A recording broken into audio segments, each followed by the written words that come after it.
America में जिस मानसिक रोग के इलाज का खर्चा 15 से 20 लाख रुपए आता है, वहीं भारत में अब इस मानसिक रोग का इलाज 1 से 2 लाख रुपए के करीब में खर्च होगा, और वो भी बिना दवाइयों के। जी हाँ, भारत की राजधानी दिल्ली के सफदरजंग में स्थित माइंड ब्रेन इंस्टीट्यूट में ये संभव होगा। माइंड ब्रेन इंस्टीट्यूट सफदरजंग नई दिल्ली ने मानसिक स्वास्थ्य उपचार के बारे में जागरूकता पैदा करने के लिए एक प्रेस कॉन्फ्रेंस का आयोजन किया, जिसमें बताया गया कि सही वक्त पर डिप्रेशन की पहचान करना और सही ट्रीटमेंट मिलने पर उसका प्रभाव दिखना, इस प्रक्रिया में वक्त लग सकता है। डिप्रेशन की पहचान कर रोगी को वक्त पर ट्रीटमेंट के लिए स्पेशलिस्ट के पास ले जाने में अक्सर हमें समय लग जाता है, क्योंकि सोसाइटी में अभी डिप्रेशन जैसी मानसिक बीमारियों के प्रति अवेयरनेस कम है। लेकिन रोगी के सही मानसिक रोग की पहचान करना और उसकी अन्य शारीरिक बीमारियों को ध्यान में रखते हुए उसे ट्रीटमेंट देना स्पेशलिस्ट के लिए भी चैलेंजिंग होता है। लेकिन इस बीमारी का इलाज कराने के लिए लोग विदेशों में जाते हैं। खासकर अमेरिका में जब लोग जाते हैं तो इस बीमारी का इलाज कराने के लिए 15 से 20 लाख रुपए का खर्चा होता है। इसी को देखते हुए कम खर्चे में मानसिक रोग का इलाज दिल्ली में संभव हो सकेगा, वो भी लगभग 1 से 2 लाख रुपए के बीच में। इस प्रेस कॉन्फ्रेंस में सीडी फाउंडेशन ने माइंड ब्रेन इंस्टीट्यूट में उपलब्ध उपचार के बारे में बात की।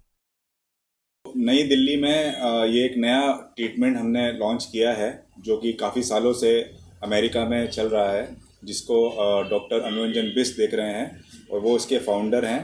काफ़ी मेहनत के बाद और काफ़ी रिसर्च के बाद डॉक्टर अनुरंजन बिष्ट ने इसको हिंदुस्तान में लॉन्च किया है, और अभी हमें तकरीबन साल भर हो गया है इसको लॉन्च किए हुए, और एक साल में हमने तकरीबन 25 से 30 पेशेंट इससे ठीक भी कर दिए हैं, जो कि काफ़ी सालों से डिप्रेशन और एंजाइटी और भी जो उससे मिलती जुलती बीमारियां होती हैं, जिसे हम ओसीडी कहते हैं, तो काफ़ी समय से जो दवाइयों पे थे पेशेंट, उनको हमने इससे ठीक किया है। और क्योंकि ये नया ट्रीटमेंट है और लोग इसके बारे में कम जानते हैं, तो इसीलिए हम लोगों को बताना चाहते हैं कि जो लोग काफ़ी समय से दवाइयों पर हैं और जो लोग एक नया इलाज ढूंढना चाहते हैं, या जो लोग दवाइयों से बचना चाहते हैं, दवाइयाँ छोड़ना चाहते हैं, उनके लिए ये मैं उनको सजेस्ट करना चाहूँगा कि वो ये ट्रीटमेंट देखें, समझें, और यहाँ के हमारे डॉक्टर्स जो इसके अनुभवी डॉक्टर हैं उनसे मिलें, आके अपनी परेशानी बताएं। डेफिनेटली माइंड ब्रेन इंस्टीट्यूट उनकी बिल्कुल हेल्प करेगा। मनोचिकित्सा में हम लोग डिप्रेशन, एंजाइटी और विभिन्न प्रकार के मनोरोग का इलाज करते हैं। और आज तक ये था कि इलाज में हम खाली दवाइयों से इलाज करते थे, लेकिन दवाइयों से काफ़ी परेशानियां हो जाती हैं पेशेंट्स को। एक तो वो ठीक से काम नहीं करती हैं, या तो फिर दवाई लेने से आदमी को बहुत सुस्ती आती है, या वज़न बढ़ जाता है, या दवाई की आदत पड़ जाती है और सालों साल दवाई लेनी पड़ती है। तो पिछले 5-6 सालों में एक नया ट्रीटमेंट आया है जो बिना दवाई का है, और इसमें हम डिप्रेशन, एंजाइटी का इलाज करते हैं, और पेशेंट कोई साइड इफ़ेक्ट नहीं है, पेशेंट बिल्कुल ठीक हो जाते हैं इलाज के बाद, और दवाई उनको नहीं लेनी पड़ती है। तो अमेरिका में ये बहुत सक्सेसफुल हुआ है, बहुत लोग कराए हैं, हज़ारों लोगों का हमने ट्रीटमेंट किया है, हज़ारों लोगों को फ़ायदा हुआ है। और अब इतने उसके बाद हम 5-6 साल के बाद अभी 2019 की बात है कि मैं अपने एक यहाँ के कोलीग हैं, मेरे सर्जन हैं दिल्ली में, उनसे बात हो रही थी। उस समय कोरोना की शुरुआत हुई थी, लॉकडाउन लगा हुआ था, और उन्होंने मुझे बताया कि यहाँ पे डिप्रेशन, एंजाइटी का बहुत जैसे मानसिक रोगों का बहुत चलन बढ़ गया है, क्योंकि लोग घर में बंद हैं, लोगों के जॉब छूट गए हैं, लोगों को पैसे की परेशानी हो रही है।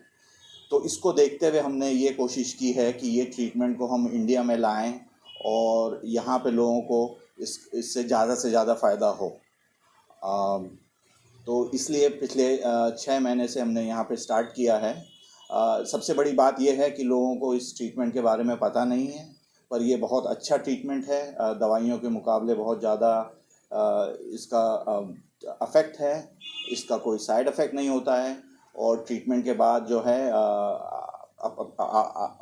जो मरीज़ हैं वो अपने काम पे और अपनी फैमिली पे वापस जा सकते हैं और अपनी नॉर्मल लाइफ लीड कर सकते हैं। प्रेस कॉन्फ्रेंस में आयोजित डॉक्टरों ने बताया कि कुछ स्थितियों में दवाई का साइड इफेक्ट लंबे समय बाद नजर आता है, जबकि कुछ स्थितियों में इतनी जल्दी रिएक्शन हो सकता है कि आगे ट्रीटमेंट में सुधार का वक्त ही ना मिल पाए।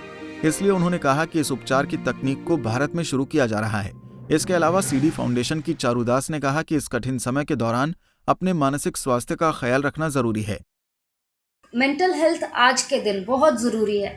Mental health, mental awareness of good health and good well being, दिखने में सुंदर होना उला मैडम की तरह बहुत अच्छा है, बट मेंटल हेल्थ बहुत ज़रूरी है। तो इसके लिए हमने माइंड ब्रेन इंस्टीट्यूट के साथ टाई अप किया है कि हम इंडिया में ये नया ट्रीटमेंट ला सके। This treatment is non invasive, surgery नहीं है, दवाइयों की ज़रूरत नहीं पड़ती है।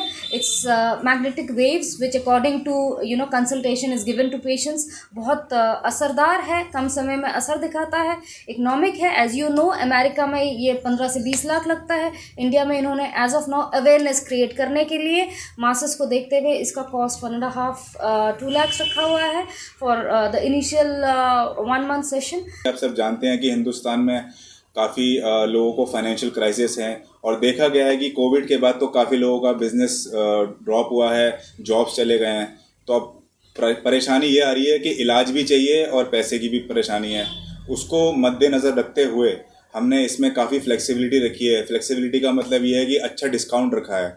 अभी हमारे पास पहली जो क्वेरी आती है पेशेंट की, फर्स्ट कंसल्टेशन ये सब कहते हैं, वो हमारे जो अनुभवी साइकियाट्रिस्ट हैं उनके साथ फ्री रहती है। तो जो कि नॉर्मली अगर आप किसी भी साइकियाट्रिस्ट के पास जाते हैं दिल्ली में तो वो 2,500 से 3,000 कॉस्ट करते हैं चार्ज, जो हमारे यहाँ पहली बार आने पर मुफ्त है, फ्री है। उसके बाद अगर लगता है उनको कि इस तकनीक की ज़रूरत है उनको, तो अब हम उसको डिसाइड करते हैं कि इसको ये चाहिए कि नहीं चाहिए। और क्योंकि जैसे डॉक्टर साहब ने बताया कि इसका कॉस्ट 1 से 1.5 लाख रुपए है, तो हम हिंदुस्तान के अंदर अगर इसको लेके आ रहे हैं तो हमारा जो फोकस है वो बिजनेस पे नहीं है। हमारा फोकस है कि हिंदुस्तानियों को इसका फ़ायदा मिले और गरीब पेशेंट भी। मानसिक रोग का इलाज लोग ज्यादातर विदेशों में कराने जाते थे, लेकिन अब इस बीमारी का इलाज भारत में भी होगा और वो भी कम दामों में। दिल्ली से राकेश सोनी, पंजाब केसरी टीवी।